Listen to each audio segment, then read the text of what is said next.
Hello friends, मैं doctor Wasim I Khan, assistant professor, Shri Shivaji law college Parbhani, Maharashtra, India. आज से हम क्रिमिनोलॉजी और पिनोलॉजी का नया चैप्टर स्टार्ट करने वाले हैं, जो है कॉजेज ऑफ क्राइम। और आज के इस लेक्चर में फर्स्ट कॉज हम डिस्कस करेंगे, poverty as a cause of crime. Poverty और कॉज के बीच में क्या रिलेशन है, वो आज के इस लेक्चर में हम डिस्कस करेंगे। तो चलिए स्टार्ट करते हैं टॉपिक को।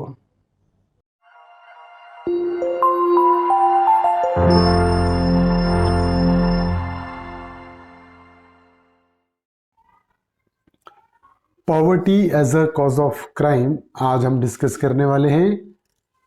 तो पॉवर्टी और कॉज ऑफ क्राइम दोनों के बीच में डिफरेंस क्या है? Aristotle, the Greek philosopher, commented that poverty endangers revolutions and crime originates from poverty.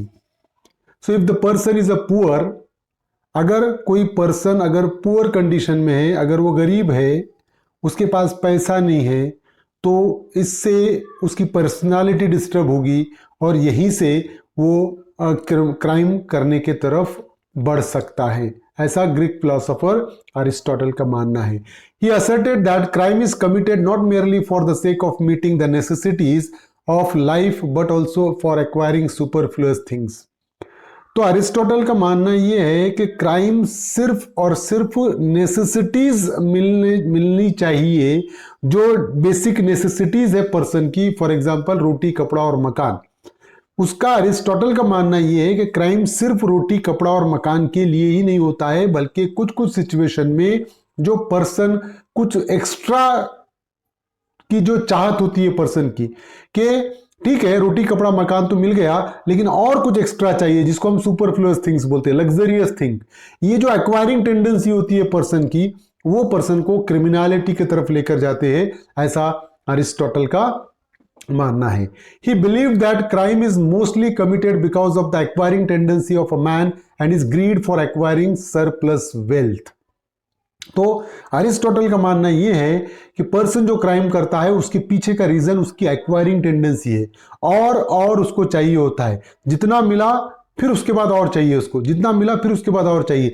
ये जो एक्वायरिंग टेंडेंसी है और ये जो उसकी ग्रीड है, एक्स्ट्रा पैसा उसको चाहिए, सरप्लस वेल्थ की जो ग्रीड है उसकी, वही उसको क्राइम करने पर मजबूर करती है, ऐसा अरिस्टोटल का मानना है। The critics of this view argues that poverty undoubtedly is one of the contributing factors for crime causation, but it is not true that the necessity always motivate a person to commit a crime. अब Aristotle के जो contention था Aristotle का, कि अगर person poor है तो वो क्राइम के तरफ जा सकता है, ये जो सिचुएशन है, तो ये सिचुएशन को क्रिटिसाइज हुआ और ये कहा गया कि भाई हमेशा पॉवर्टी पर्सन को क्राइम करने पर मजबूर नहीं करती है। पॉवर्टी एक रीजन हो सकता है, एक कंट्रीब्यूटिंग फैक्टर्स हो सकता है पर्सन के क्राइम करने का, लेकिन हम हमेशा ये नहीं कह सकते कि पॉवर्टी या पुअर कंडीशन पर्सन की जो है वो उसको क्राइम करने पर मजबूर करती है। बहुत से पुअर पर्सन ऐसे हैं कि जो अपनी लाइफ को as a law abiding citizen गुजार रहे हैं, तो ये उस पर क्रिटिसाइज हुआ अरिस्टोटल के कहने पर। Thus the desire to possess articles of luxury instigate him to commit criminal acts if he cannot procure them by legitimate means. तो पॉवर्टी और क्राइम के बीच का जो रिलेशन है वो ये है कि अगर कोई पर्सन की डिजायर्स है कि उसको कुछ लग्जरियस चीजें चाहिए, और अगर वो लीगल वे से उसको नहीं मिल रही है, तो उसकी जो एक्वायरिंग टेंडेंसी है वो उसको क्राइम करने पर मजबूर करेगी। वो इलिजिटिमेट वे अपनाकर वो लग्जरियस चीजें वो पाने की कोशिश करेगा, और जो इलिजिटिमेट मीन्स वो अपनाएगा तो डेफिनेटली वो क्राइम के तरफ बढ़ेगा। तो कहीं ना कहीं इकोनॉमिक कंडीशन पर्सन की और क्राइम के बीच में रिलेशन होता है। It has been rightly observed by Albert Hubbard that criminal is a man who does by illegal means what all the rest of us do legally. Albert Hubert का ये contention है, उसने observe किया कि जो person जो law abiding citizen होते हैं, वो जो लीगली करते हैं वही जो फॉर एग्जाम्पल क्रिमिनल इलीगल करते हैं। फॉर एग्जाम्पल अगर मुझे मोबाइल चाहिए तो मैं क्या करूंगा, कुछ कमाऊंगा, कमाने के बाद मोबाइल परचेस करूंगा। मतलब मैं भी मोबाइल परचेस कर रहा हूं, क्रिमिनल भी मोबाइल परचेस कर रहा है, लेकिन क्रिमिनल मोबाइल परचेस करने के लिए कोई ना कोई ऑफेंस करेगा, वहां से पैसा आने के बाद वो चीज परचेस करेगा। दोनों के बीच का डिफरेंस, दोनों को सेम चीज चाहिए, लेकिन लॉ अबाइडिंग सिटीजन वो लीगल वे से हासिल कर रहा है और जो क्रिमिनल है वो इलीगल वे से हासिल कर रहा है। दोनों का टारगेट सेम है। तो मतलब कहीं ना कहीं इकोनॉमिक कंडीशन और पर्सन की कहीं ना कहीं हम देख रहे हैं कि वो रिलेशन हमको देखने को मिलता है। Poverty gives rise to hunger, misfortune, disease and anger which destroys the personality of an individual and make him criminal। तो यहां पर ऐसा देखने में आया है कि पॉवर्टी से क्या होता है, पर्सन की कंडीशन पुअर कंडीशन है तो उसके पास खाने पीने के लिए भी पैसे नहीं होंगे, बेसिक नेसेसिटीज फुलफिल करने के लिए भी पैसे नहीं होंगे, वो भूखा रहेगा, भूखा रहने की वजह से बीमार होगा, बीमार होने की वजह से उसको गुस्सा आएगा जो उसके पर्सनालिटी को डिस्ट्रॉय करेगा, और वो पर्सनालिटी डिस्ट्रॉय होने की वजह से हो सकता है कि वो क्राइम करने पर मजबूर हो। भूखा क्या करना करता, मतलब सिचुएशन ऐसी है कि मरता क्या ना करता वाली सिचुएशन हो जाएगी उसके पास, क्योंकि पैसा नहीं है तो वो भूखा रहेगा, भूखा रहने की वजह से उसकी पर्सनालिटी डिस्टर्ब होगी और अल्टीमेटली वो चांसेस मल्टीप्लाई हो जाएंगे कि वो क्रिमिनल एक्टिविटी करेगा। तो इसीलिए अगर पर्सन की कंडीशन पुअर है तो वो क्राइम करने पर मजबूर हो सकता है। Relationship between economic structure and crime, economic structure और क्राइम के बीच का रिलेशनशिप क्या है, देखिए Russell stated that there is a direct interrelation between the food price and the crime rate, as the price of food shoot up the crime rates record a corresponding increase. Russell का मानना यह है कि crime के और food price के बीच में डायरेक्ट रिलेशन है, इंटर रिलेशन है दोनों के बीच में। जैसा ही किसी गुड्स की या फूड आइटम की प्राइस बढ़ेगी तो क्राइम भी उसी लेवल पर बढ़ेंगे। फॉर एग्जांपल फूड प्राइस जैसी जैसी बढ़ रही, क्राइम रेट भी वैसा वैसा बढ़ेगा, क्योंकि पर्सन की बेसिक नेसेसिटीज फुलफिल करने के लिए जब फूड प्राइस बढ़ेंगे तो उसका बजट कोलैप्स होगा, वो बजट कंप्लीट नहीं कर पाएगा, वो बेसिक नेसेसिटीज फुलफिल नहीं कर पाएगा, और बेसिक नेसेसिटीज फुलफिल किए बिना वो अपनी लाइफ को नहीं गुजार पाएगा। तो इसलिए जब भी फूड प्राइस शूटअप होगी, क्राइम रेट भी शूटअप होगा। इसका मतलब ये हो रहा है कि इकोनॉमिक कंडीशन पर्सन की जो होती है उसमें और क्राइम के बीच में कहीं ना कहीं रीजन है, और इसीलिए हम पॉवर्टी एक कॉज है क्राइम का, ऐसा देख रहे हैं। R.H. Walsh suggests that crime multiplied during the period of depression and unfavorable economic condition। R.H. Walsh का मानना यह है कि जब अनफेवरेबल इकोनॉमिक कंडीशन होती है, जब डिप्रेशन होता है, इकोनॉमी जब डाउन होती है, तो क्राइम रेट मल्टीप्लाई होते हैं, क्राइम रेट बढ़ते हैं। मतलब जैसा पर्सन पुअर कंडीशन में आ रहा तो उस सिचुएशन में क्राइम रेट बढ़ने के चांसेस होते हैं, बढ़ते हैं। इसीलिए पॉवर्टी और क्राइम का कहीं ना कहीं रिलेशन है।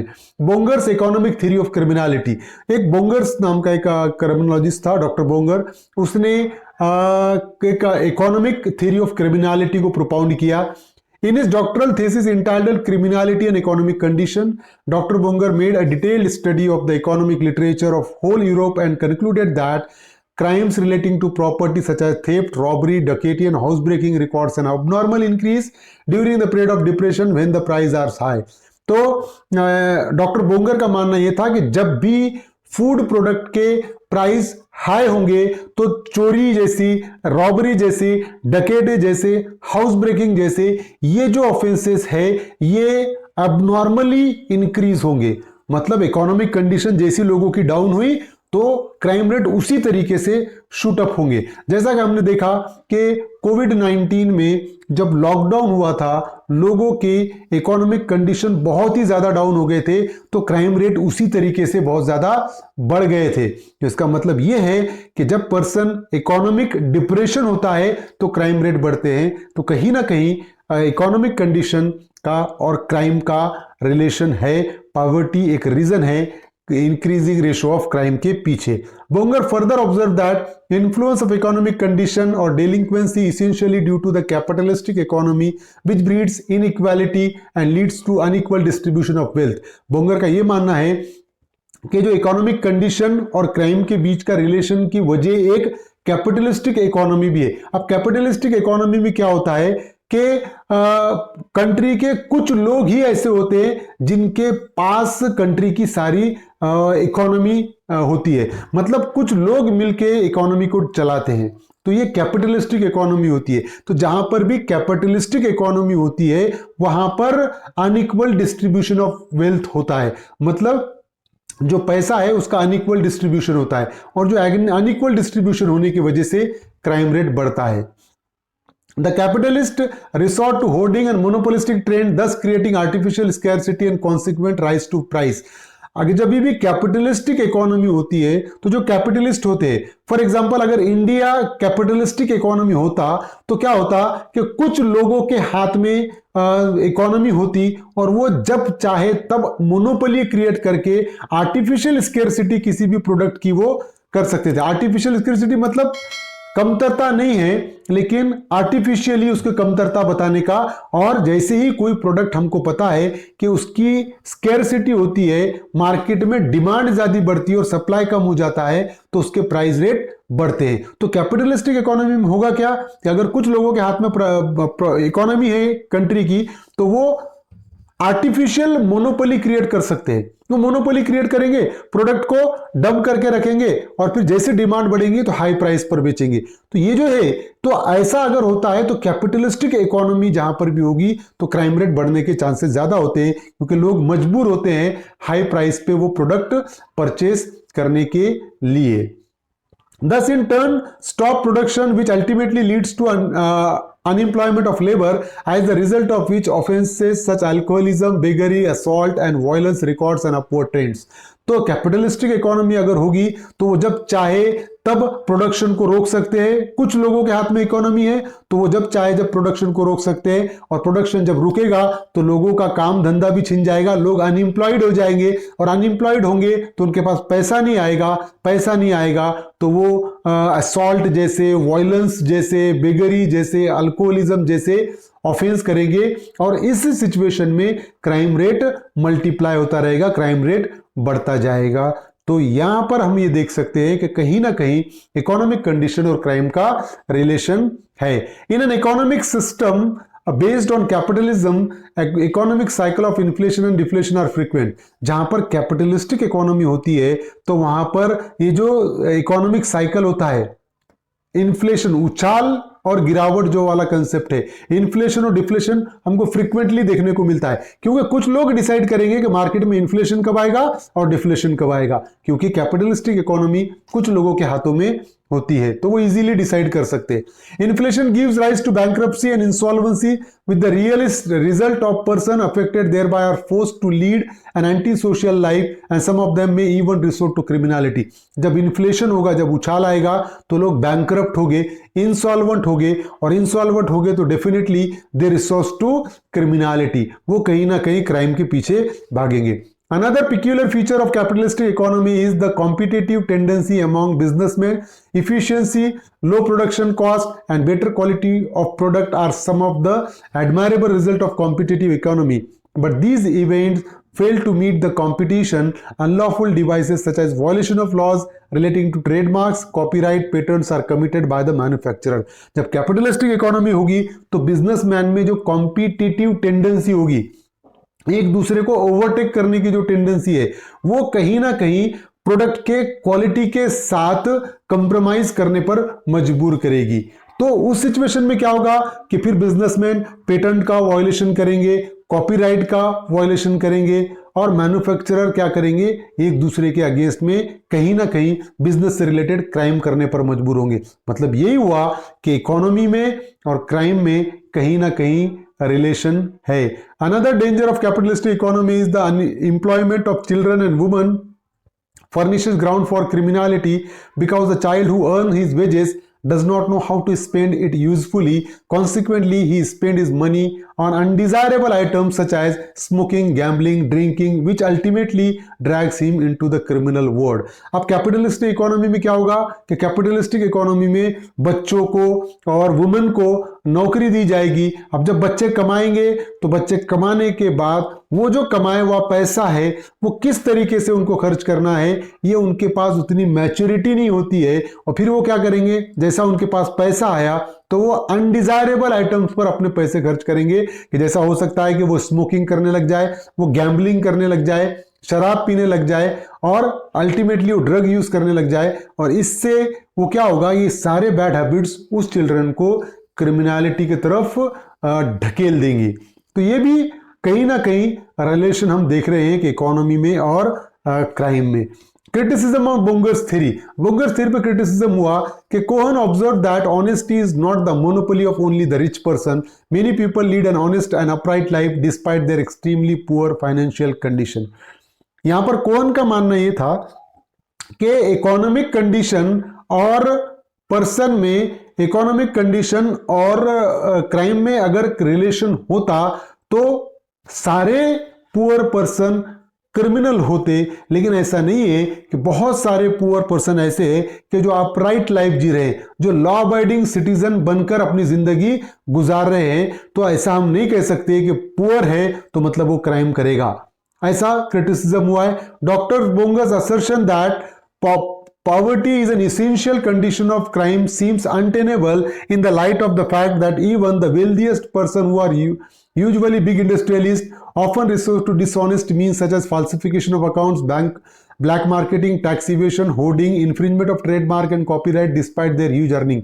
तो बोंगर ने जो असर्शन किया है कि क्राइम जो है वो सिर्फ पुअर पर्सन करते हैं तो अनटेनेबल है, वो कहीं ना कहीं उस पर क्वेश्चन मार्क लगेगा, क्योंकि बहुत सारे वेल्दिएस्ट पर्सन है, अमीर लोग हैं, जो इंडस्ट्रियलिस्ट है, वो भी फाल्सिफिकेशन ऑफ अकाउंट में छेड़छाड़ करते हैं, ब्लैक मार्केटिंग को ऑफेंस करते हैं, टैक्स की चोरी करते हैं, ट्रेडमार्क कॉपीराइट का वायलेशन करते हैं। ये सारे क्राइम कौन कर रहा है, वेल्दिएस्ट पर्सन कर रहे हैं, ऐसा क्रिटिसिज्म हुआ बोंगर के थ्योरी पे। तो ये था poverty as a cause of crime, economic condition और क्राइम के बीच का रिलेशन हमने समझने की कोशिश की है। उम्मीद करता हूं कि आपको ये लेक्चर समझ में आया होगा, और समझ में आया है तो प्लीज मेरे चैनल को सब्सक्राइब कीजिए और इस लेक्चर को ज्यादा से ज्यादा स्टूडेंट तक शेयर कीजिए। Thank you very much.